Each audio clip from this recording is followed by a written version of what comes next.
This is an overhead shot of the glass shop.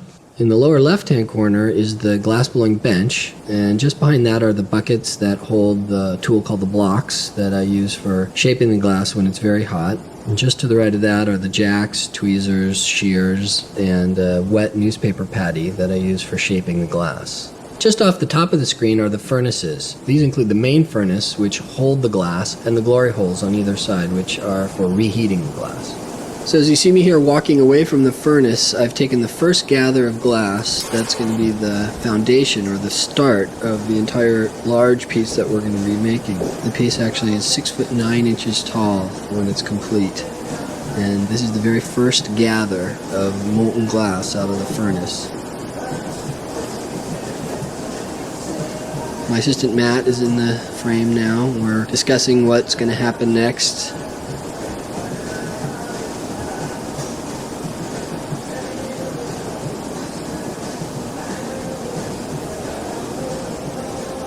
Tell us about the beginning steps in creating one of your sculptures. The beginning processes of this sculpture are slow. We build up slowly the layers of clear glass and then add layers of colored glass, in this case reds and yellows, dark pinks.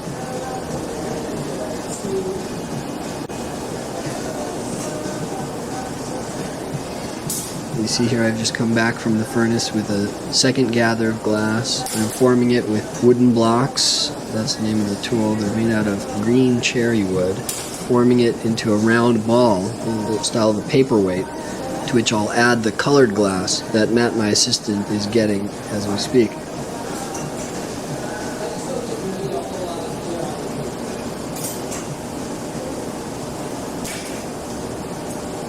But here you've just seen me cut a imperfection or a bubble or a stone or something I don't want in there. I just cut out and I'm blocking it back up around again.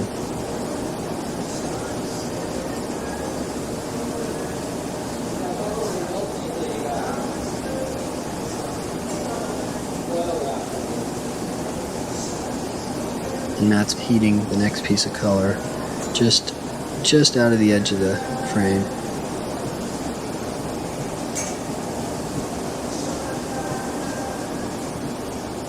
The glass is obviously very hot, but you said the blocks are made out of wood, so why doesn't the glass burn the blocks? The glass is very hot, but it's a poor conductor of heat. Blocks are soaked in water. The blocks do actually burn, but very slowly. It creates a layer of carbon on the inside of the block, and then steam is formed as the soaked block is used against the glass, and the steam actually creates a barrier between the wood and the glass because it doesn't get over about 300 degrees in the presence of water. Because water, of course, boils at 212, and then the steam is a little hotter than that, so blocks that last for a long time.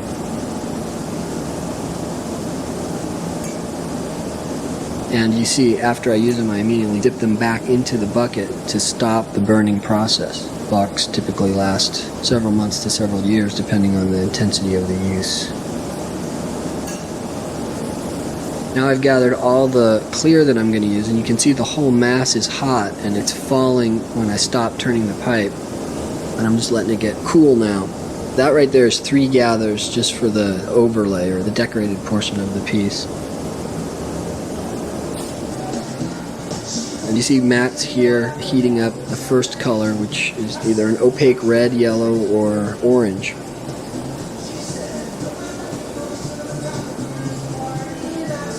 How do you prepare the colored glass? I have them lined up and organized in an oven called a garage, and Matt's heating up the color in a small glory hole to the right of the furnace. Once he's got it hot, he'll bring it over. And it takes a long time to heat these colors through.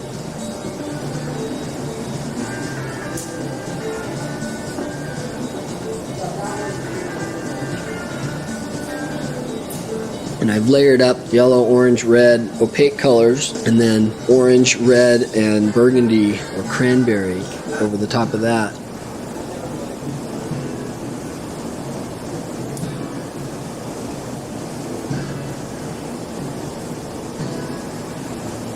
He's bringing me the first color, and I'm applying it in sort of a zigzag striped pattern that will eventually build up. as we build up the layers of color. In the clear spaces that are left where the glass isn't, I'll put another color and then I'll layer more colors on top of that so that the overlapping and crisscrossing of the colors create an interesting sort of painterly pattern.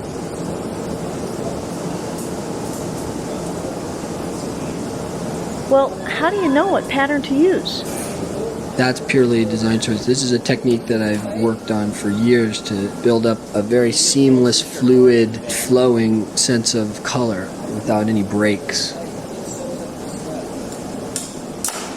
Reminds me of Joe Cariotti. But those colors look all bumped up and separate. Do they stay bumped up, or do you somehow get them all squished in together? Well, you see here I'm heating up the first application of color in the glory hole.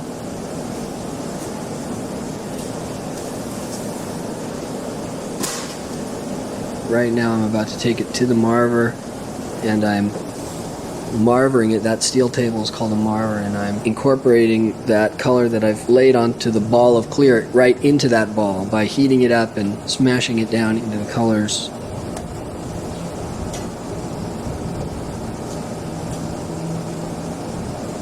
And there you see that I've now reheated it again, and it's completely incorporated smoothly into that ball. How do you know how big of a clear ball to start with? We needed a large enough amount of clear to have room for all the color that I'm putting on. I'm putting on quite a bit of color, and so if the ball was small, there wouldn't be room to make all the overlaps that I want. Do the colors blend together like wet paint, or do they stay separate? They don't blend together like paint. They will not mix in the traditional sense of the word. They layer, and they add strength to one another by the layering, because the light moves through the glass, but it does not mix and paint. But with this process, that's what I was trying to do, is to get it to be more like paint and have a smooth flowing patterns. So this process, in a way, tries to be more like paint than other ways of applying color.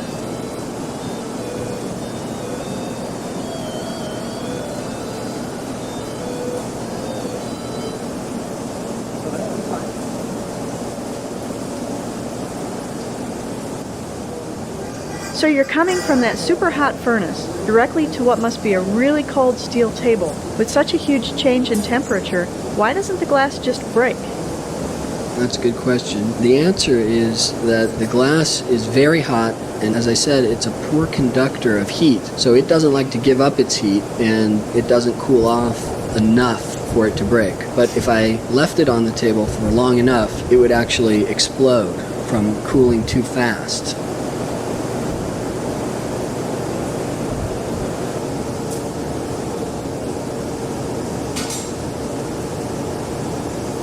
Does it matter how many colors you put on, or is it just whatever strikes you while you're doing it? Well, of course it matters how much color and how many and which colors I put on, because every color that I add to the mix makes it a little different. The more color I add, the more intense the pigmentation is. And so if I put too much on, it'll be too dark. If I put too little on, it'll be too light, or it'll be transparent in a way that I don't want it to be. So the process has been working on for many years now to get just what I want, and even though each one is a new experiment, I have a pretty good idea of how this is going to look because I've done them so many times. What tools are you using? What you see here in the shot is shears or scissors, and a pipe that I'm turning, and the punty that Matt brought the color on. Punty is solid, there's no hole through the center of it, and a pipe is, as you can imagine, hollow, and so you can blow through the end of it. In this case, I'm not going to actually be blowing through this pipe because it's a 3/4 inch diameter. It's too small for the final piece. So this is just the first half of this process, about an hour of decorating, and then this ball will be an overlay onto a larger pipe that will then gather up all the glass and blow the large piece on. You can see how hot the glass is here, and that brings it over real hot, and I allow it to flow onto the surface. When I get it down a little bit, you can see it's hot, but it won't incorporate all the way into the ball. So then I have to reheat the ball until the color that I just put on and the ball itself meld.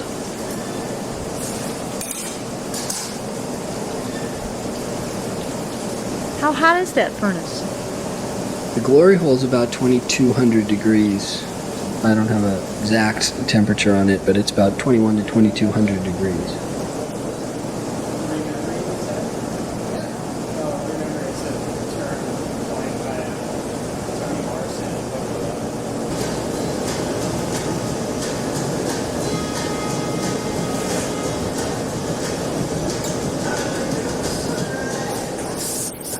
What are you spraying it with? I'm cooling it here with the compressed air because the next color is coming soon and I need the ball to get cold so that when Matt brings me the next color and I then reheat it in the glory hole, the main mass of the ball won't get too hot and melt off the stick. So the real trick is maintaining a balance between hot and cold depending on what the next step will be.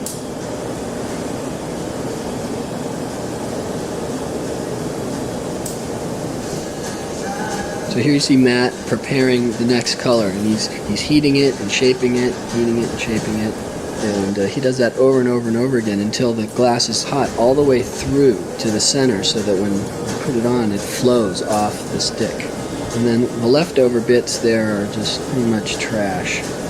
When the punties and the pipes go back in the bucket, they cool off to the point where the glass pops off of them or explodes off of them, because the glass has a different rate of cooling than the steel does, and so once it gets to a certain point, it just explodes off the pipe. It can be dangerous. Yeah, that's why we keep them hot side down in a bucket, and we always wear our safety glasses in the shop when we're blowing glass. Here you see me heating up again the overlay. I've been calling it the ball, but it's actually going to become an overlay over another bubble that I'll make later. This is what gives the whole piece the decoration.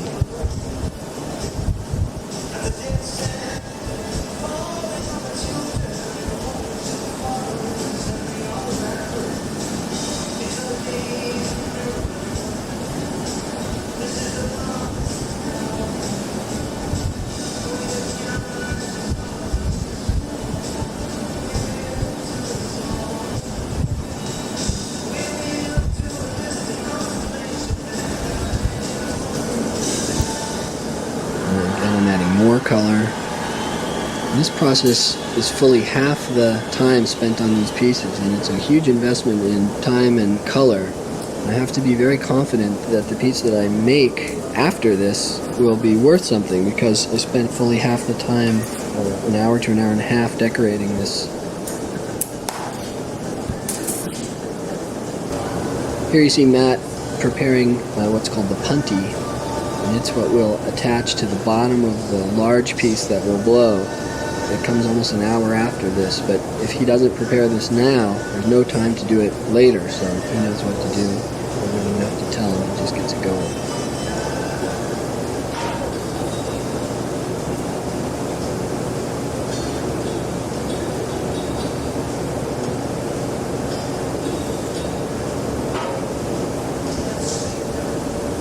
So you can see we're working independently here. He's making that. I'm getting the color fully incorporated into the overlay, checking for imperfections, for bubbles, reheating.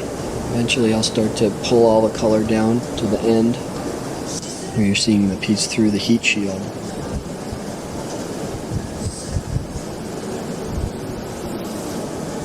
And now I've pulled some of the color off the bottom of the piece to bring all the colors together, so that they all end in a point on the bottom. And if I don't do that, I don't like the way it looks later, so by experience I know. Do you have to wear special glasses when you're blowing glass? Some glass blowers that use oxygen torches need, in fact I do use oxygen torches, but you need didymium or neodymium glasses for the soda flare, which is the bright yellow light that comes off the glass when you torch it. But I'm just using ordinary polycarbonate lenses that are impact resistant.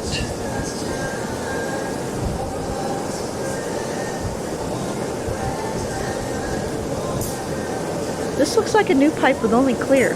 What happened to the colored ball? Are you starting a second one? Now you can see this pipe is much larger. It's an 1.25 inch diameter pipe, and it's almost a foot longer than the other pipes we were using. And I've taken a large first gather on the end of it, and I'm going to blow the first bubble on the main pipe. So this will be the primary piece, and the color ball from before will now be put onto this pipe. So that's why you see me start what it seems like I'm starting another piece. But Matt has the decorated overlay that we were working on before, and I've prepared it, and he's keeping it on hold and keeping it hot.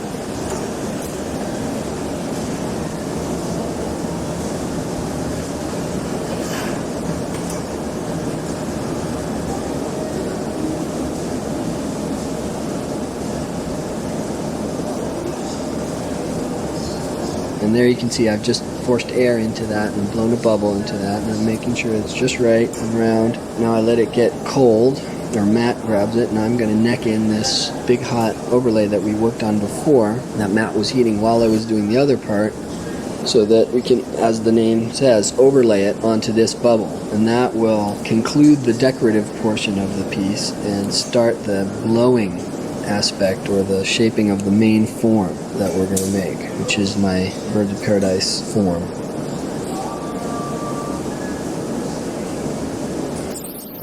Here you can see Matt bringing me the overlay, which is the decorated ball that we were working on, and you can see I'm adding it on top of the bubble that I just blew, and it's very hot and very heavy.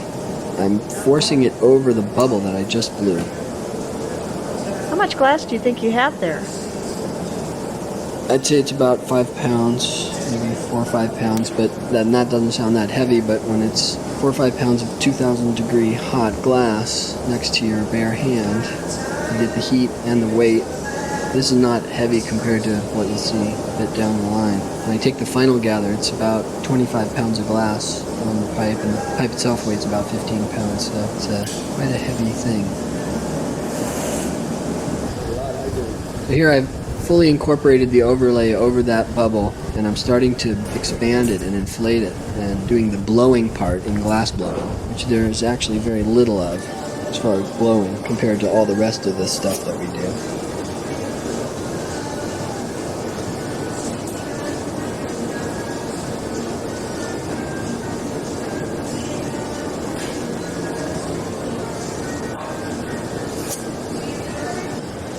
Here I've heated it up, and now Matt is blowing into the pipe, and I'm expanding it into one of the blocks that we used earlier so that I get a nice perfectly round bubble.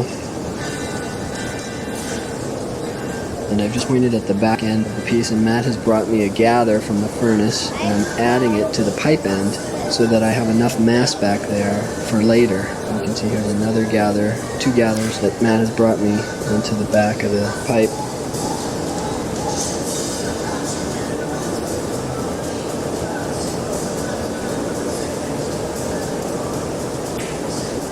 You'll see it's all nicely neatened up in the back, and I'm cooling it with the compressed air. How do you get them to swirl? The colors swirl together by the way that I put them onto the overlay.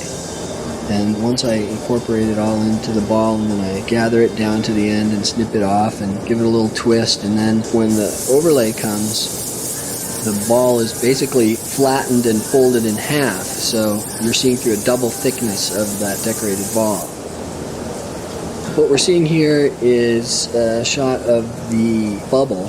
It's now a bubble. The overlay has gone over the bubble on the large pipe, and it's been gathered all down to a point at the bottom. I've snipped it off, and it's slightly twisted, and you see the swirl of color that I've created throughout this long process of decorating the overlay. Now we're letting it get cold, and I'm letting the ball get cold enough, or the bubble get cold enough, and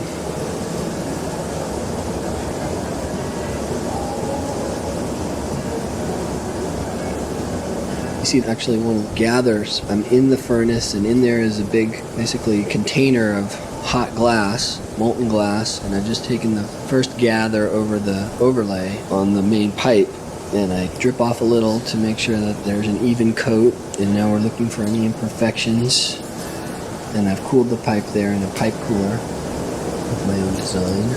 I take this gather in order to get enough raw material to make the piece as large as I want it to be. So there's going to be 2 gathers over the overlay. So this is the first gather over, and it brings it up to, I don't know, probably 10 pounds or so of glass on the end of the pipe, and that's probably, I don't know, 2 or 3 inches thick bubble. So inside of there is maybe a baseball or a softball sized bubble inside that mass that you see there. Here I've taken the gather, I've blocked it out. I find there's an imperfection in the glass that you can't see here, but it's a small bubble or a stone, and I'm gonna clip it out. And I use my tweezers here to pull it up, and then I grab my shears, pull it up a little more, get it out of the central mass, and then clip it right off. Keep in mind that the glass there is around 2,000 degrees, and my fingers were very close to it. So I have just a fraction of a second for my hand to be that close before it starts to burn. But I know exactly how long I can keep my hand there before it'll blister. So I ignore the pain and I just get in there and do what has to be done. I've burned myself enough times to know when it's too much. So here I've reheated it, I reblocked it, and Matt came and was blowing into the back of the pipe and expanding it into the block. So it's about 8 inches in diameter now.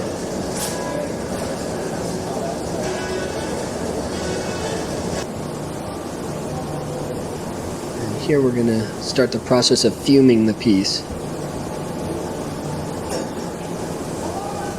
What is fuming? This is an old, century-old process, actually even older than that. I'm taking stannous chloride, or a tin salt, and Matt's heating it with the pipe that's in his hand, and it's going from a crystalline state directly to a gaseous state. What does the smoke do to the glass? In its gaseous form, it deposits a microscopically thin layer of tin onto the surface of the glass. This is the same technique that Tiffany used to create his Favreal glass, or iridescent glass.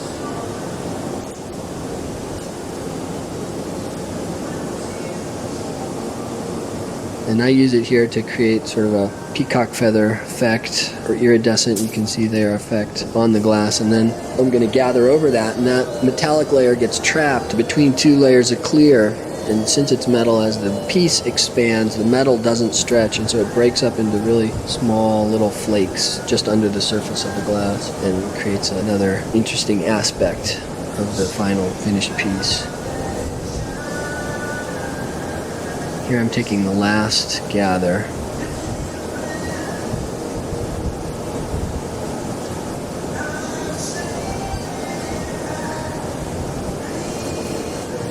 That looks really heavy. How much glass is that? It's probably about 25 pounds of glass on the end of the pipe.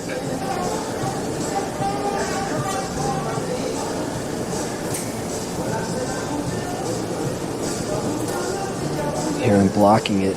Matt's holding the block and I'm standing because it's too big for me to sit down and block it.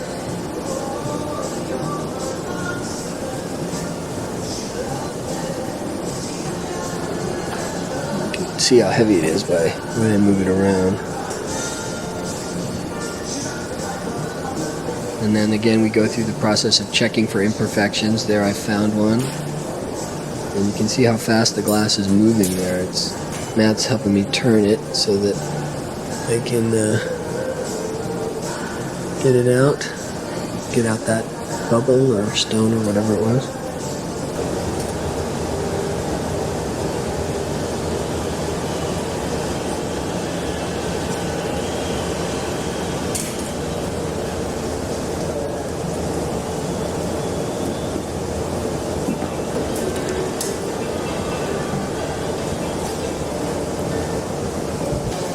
Now I've heated the glass in the glory hole, and now I'm blocking it again over by the glory hole, and this time I'm going to inflate it into that larger block. That way I don't have to spend time getting it back to the bed. So this way I can keep it real hot and block it and blow it at the same time.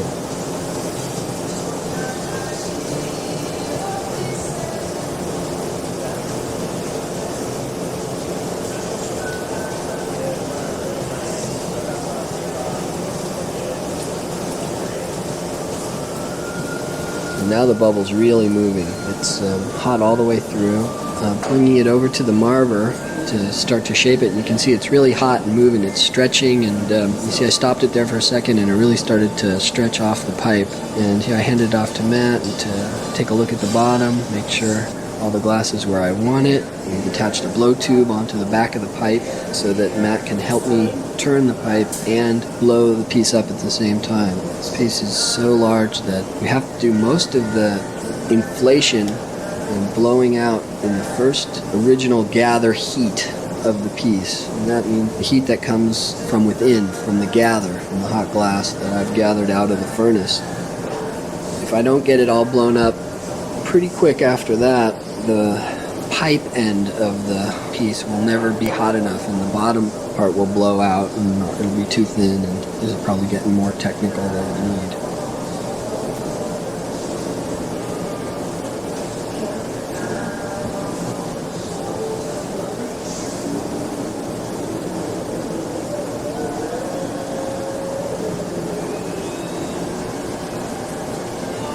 And we're shaping and blowing the piece at the same time here.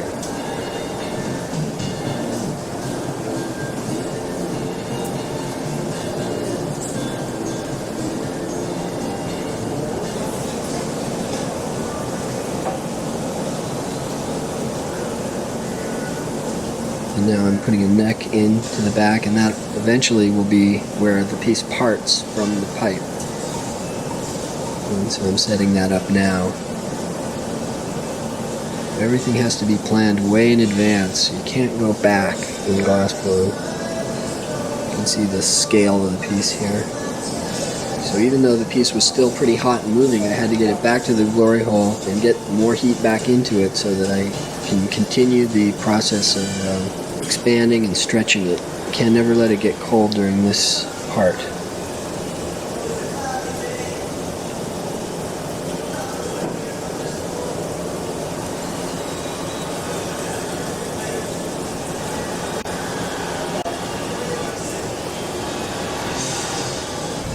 You can see it's really moving here. And give it a little swing and it just really expanded out. And taking a little break, watching where it's moving, and then I'll take it over to this tool here, which I call a V block, and it's quite simply a V-shaped tool made of plywood and lined with newspaper, wet newspaper, and it allows me to shape it and blow it kind of like an open mold where I can put pressure on the piece.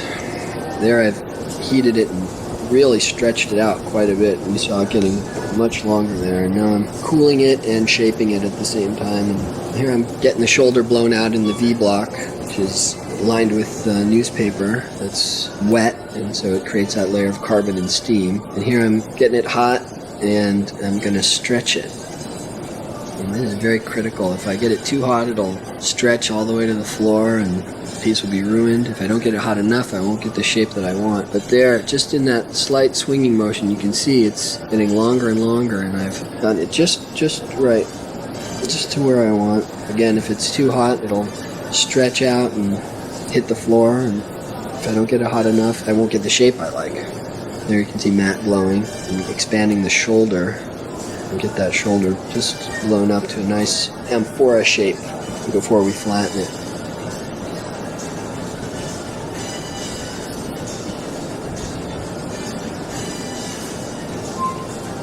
Here now I've expanded and gotten the shape I like, which is an amphora or vase type shape, and I'm heating the shoulder with a torch so that when I go back and reheat it, I can get it flattened the way I want. And during this process, I'm looking for the most interesting aspects of the decoration or the color, and it's at those spots where I will flatten the form. And what I'm looking for here is to really capture the most beautiful part of the painting, if you will, or the way I've decorated the piece.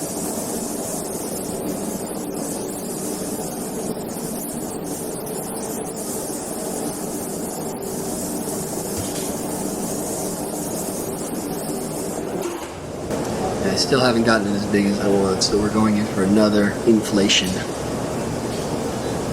another shaping and forming. From this angle you can see it more the way I see it. You get an idea of the scale of the piece here where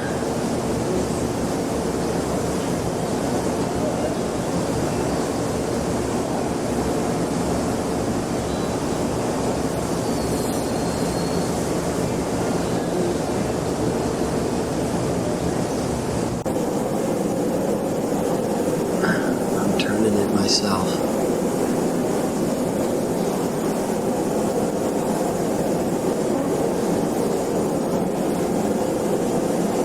Getting set up with 2 torches.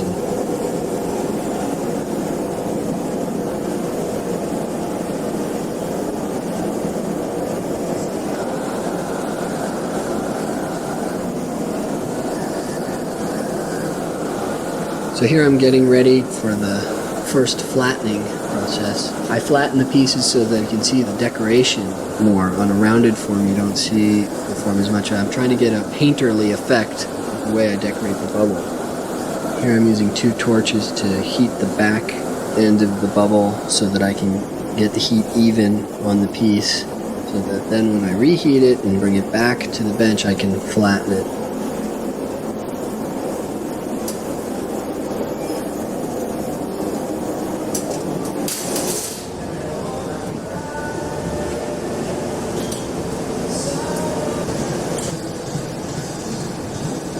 Here I'm getting ready to flatten it, and Matt's got a torch in the glory hole to even heat the back end a little more. I'll get it back to the bench, and that's a real tricky spot because I'm trying to get it hot enough to get it flat, but the bubble's getting really hot and floppy inside the glory hole, so I have to get it back to the bench without it collapsing, and then flatten it without it collapsing too much.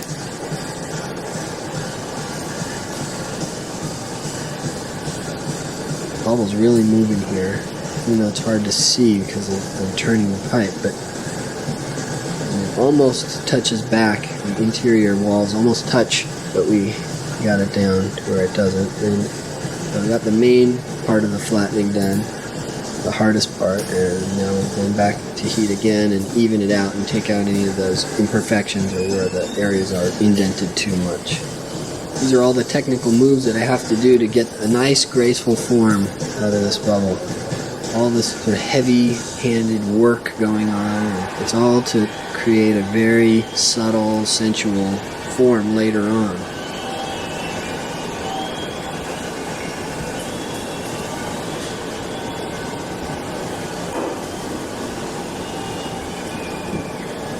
Here Matt's turning the pipe and capping the end of it as I flatten it so that he can cap the pressure of the air inside so that I can get this thing nice and evenly flat and work out any of those imperfections in the form. How hard do you have to squeeze? Here I'm squeezing quite hard. I have these cork paddles and I'm pushing really hard on this piece to get it flattened just how I want, because in some areas are wider than others, and so when I cap the pressure in the pipe and I squeeze the wider areas, the narrow areas expand slightly. So I'm trying to even things up.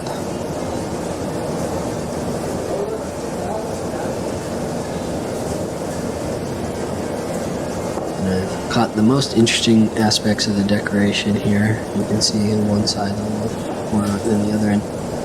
Is this the final color that it's going to be? The color is never the same when it's hot, so the color is much darker here than it eventually will be when the piece is cold.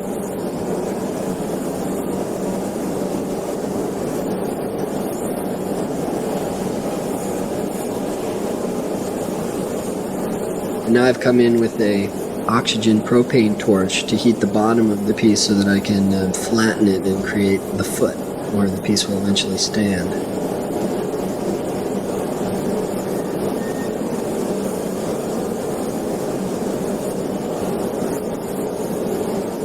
At this point, the end of the piece is the bottom, and the part where it's attached to the pipe will be the top.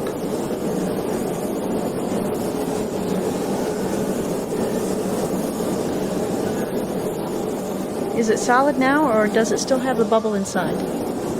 This whole process has been basically blowing a bubble. and shaping and forming the bubbles. So this piece is definitely hollow.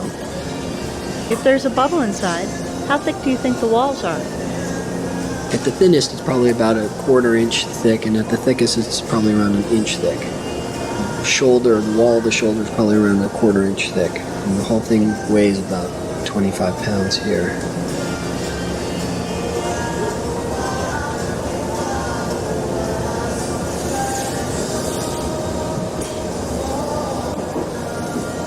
I've heated the bottom and reheated it in the furnace, so the bottom is very hot.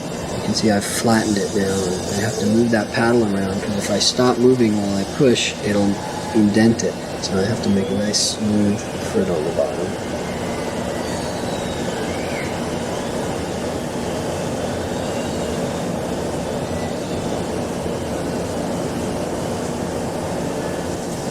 And that's where we will attach the punty. That will allow me to reheat the top.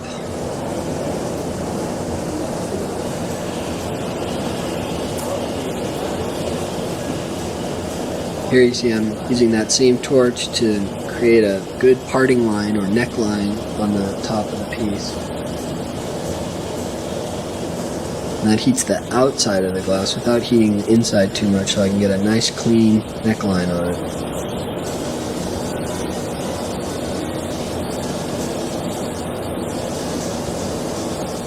You can see it was glowing there for a second. I'm in there with the jacks and getting a nice clean line in there. It's creating a parting line or an indentation at the upper neck just below the head of the pipe, so that when we put the punty on the bottom of the piece, I can crack the pipe off the top part. It's a very tricky process to separate the pipe from the piece, and if you don't do it just right, the whole piece will crack or it won't break. You have to create that neckline so it's just right, so it's just cold enough there, but not too cold, not too hot, so that when I tap the pipe, it breaks off cleanly without sending a crack down into the body of the piece.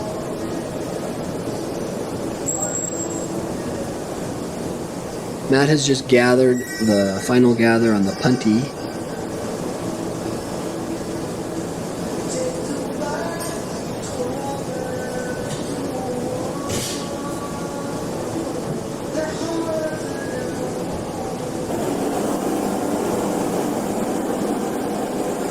This is the one he started earlier, and he just took the final gather on it, so there's a nice thin coat of hot glass on the punty, and we're attaching it onto the bottom of the piece.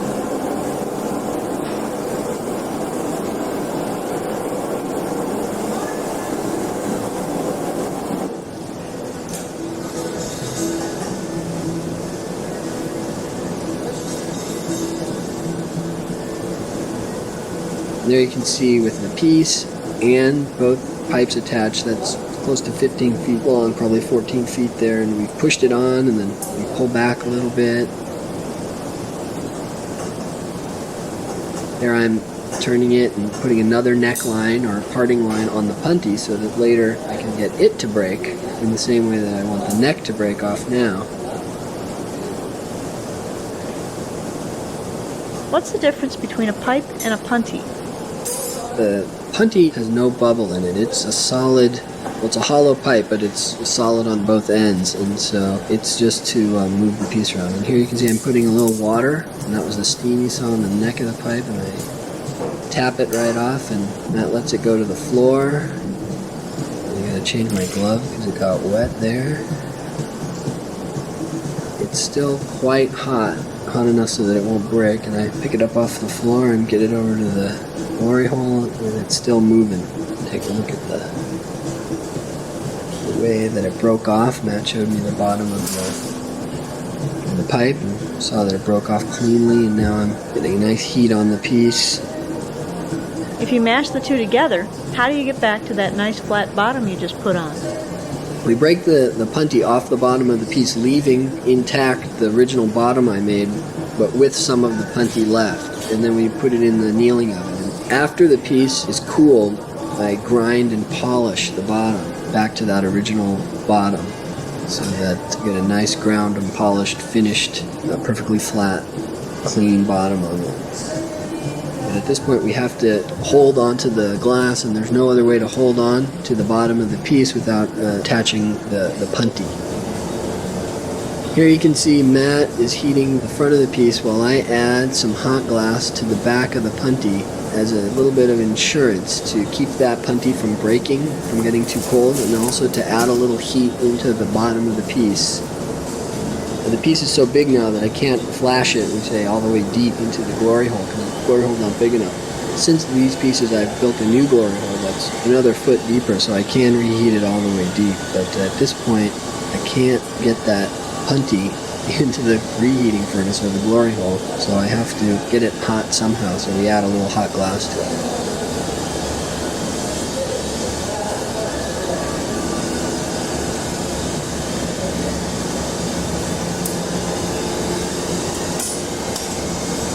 And now it's a process of heating the front of the piece so that I can get a nice graceful neck to pull off of it.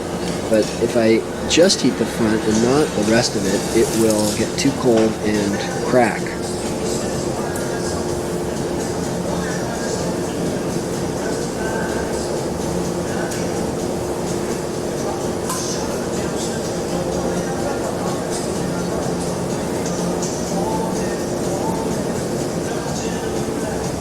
So here's the tricky process of coaxing the neck out of the body of the piece, and you can see it's quite short and vase-like here, and I've heated it, and now I'm pulling the front of it with a pair of tweezers there, and it's sort of vase-like here, and also a nice form. But what I'm trying to do is capture the feeling of the hot glass when the piece is really moving, and so I pull the neck out and try to get a nice graceful curve as if to catch the feeling of the glass in its molten state.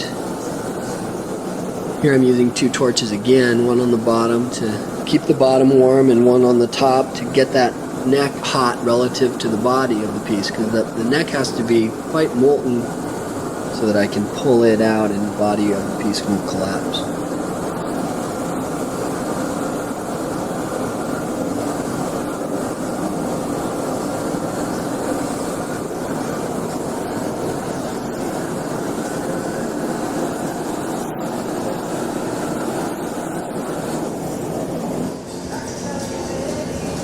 And it's sort of a slow, ungainly process that ends up with a quite graceful form.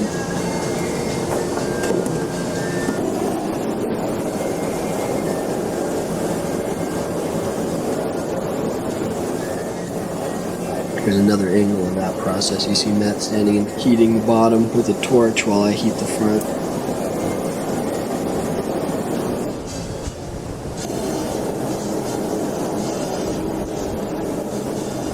So continue to slowly work the form out. The best way I can describe it is coaxing the neck out of the body of this piece.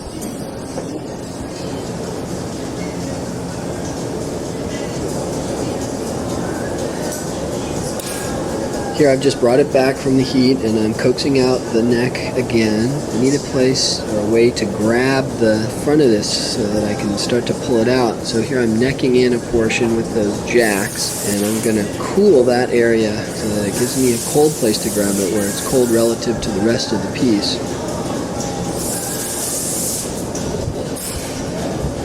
Here I grab my diamond shears and I'm really pulling quite hard. And now that part that I've chilled, I break off. The rest of the neck is still quite hot. Now you can see the form there. It's starting to get elongated. Okay, so here I'm getting the final heat on the piece to do the pull on the neck, and I have to get it really hot, almost so hot that it will collapse, but not so hot that it does. It's always treading a real knife edge. And here we're almost there. You can see how hot the front of that is. It's glowing, and I'm using wet newspaper to shape that neck and to even out the heat. And I'm going to create another little cold neck on the front where I'm going to grab it.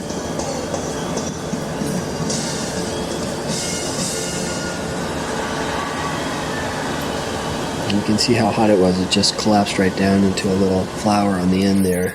And I'm using that compressed air gun to chill that spot so that later when I heat it, I have a cool place to grab, relatively cold place to grab.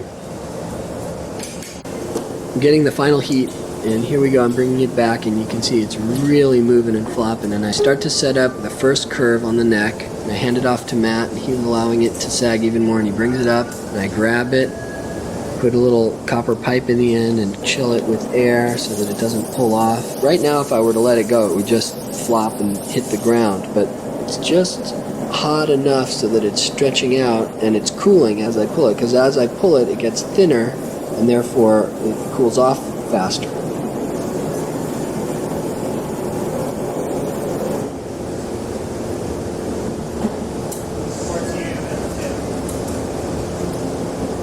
Got that curve, and now it's just cold enough so that it'll break. You can see that right here, I'm going to tap it, and that sagging part will break. But you can see when I let it go, it still sagged, and Matt turned it and caught that sag and brought it back to where I wanted it. And here I'm heating that end that I just broke off so that it's finished everywhere. There's no broken areas. This whole piece can be won or lost right in this move. If it's too hot, it'll pull out too thin. If it's too cold, it won't pull out. If I don't stretch it properly, I won't get a graceful curve on it. Now the trick is to get it off the punty and into the oven without breaking it, and get it in cold enough so that it won't sag, but hot enough so that it won't crack. And I've definitely discovered both ends of that spectrum.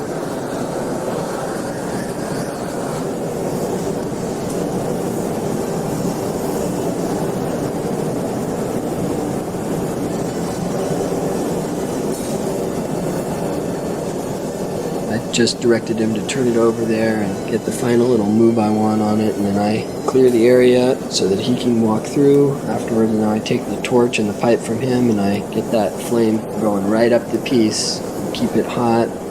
Actually, I'm allowing the rest of the piece to cool while the bottom I'm trying to keep hot, because if it goes in too hot, it will sag and slump. If it goes in too cold, of course, it will crack. So it's a real high wire act.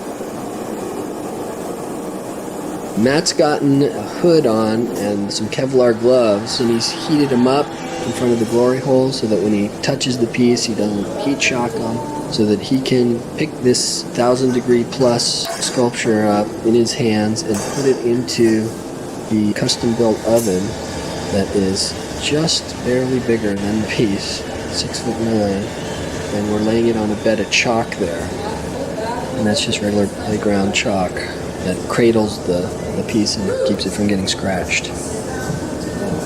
What temperature is the oven kept at?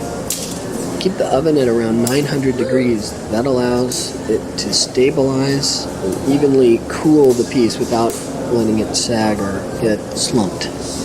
How long does the piece stay in there?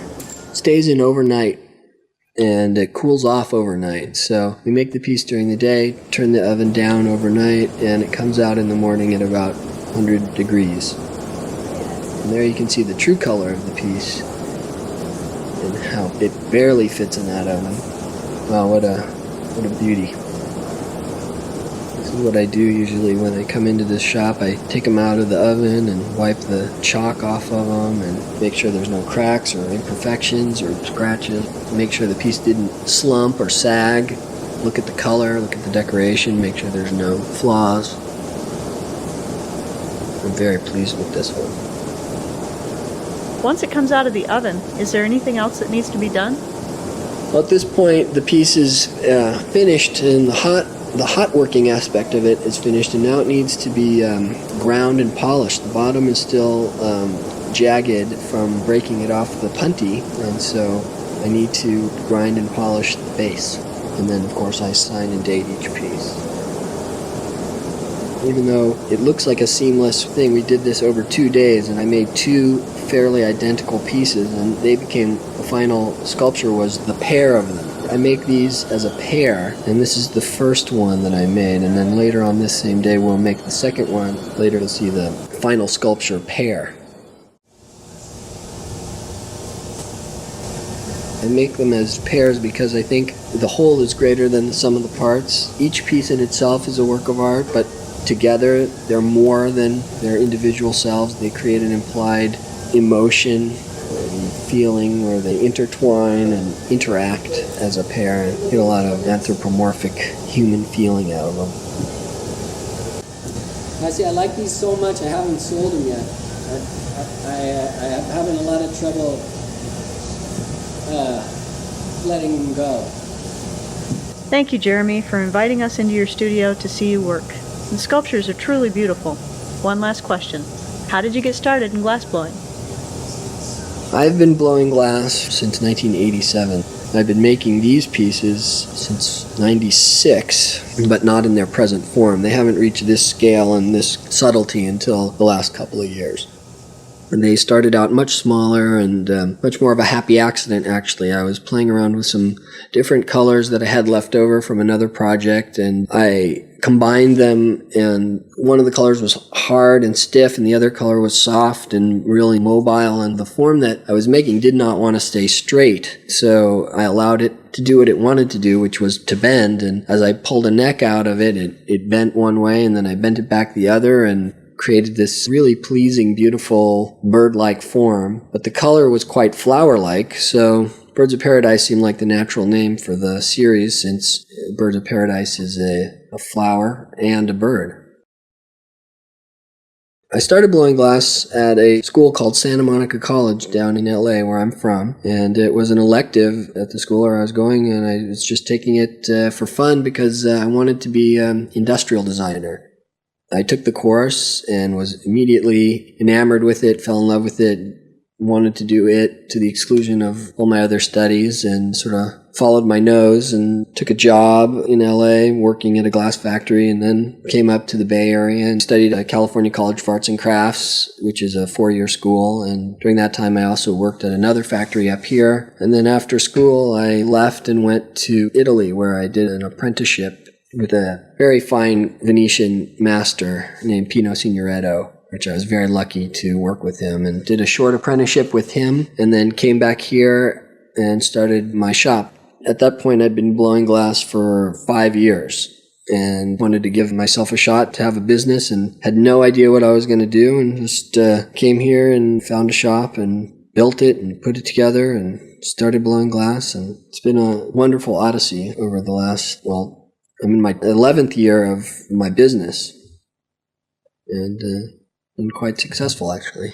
I don't know what else to say. Sounds good.